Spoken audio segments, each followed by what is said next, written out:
Hello everyone, my name is Ricardo Torres and I'm going to show you my approach for the Crossword project. So here I have already implemented all the functions, so we're going to see how this works.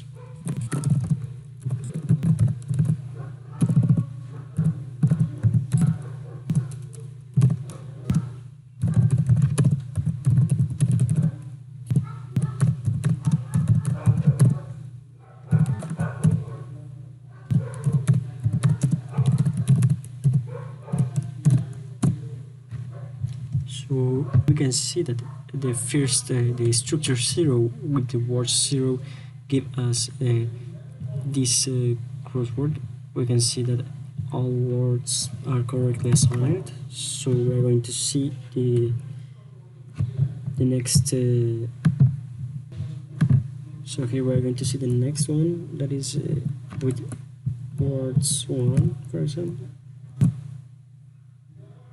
We can see that here we have also a pretty good assignment without any errors. And if we change the structure here, we also can see that it's pretty good, the assignment of words.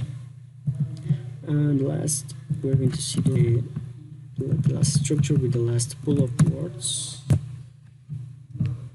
And we can see it does pretty good job. So thanks for watching.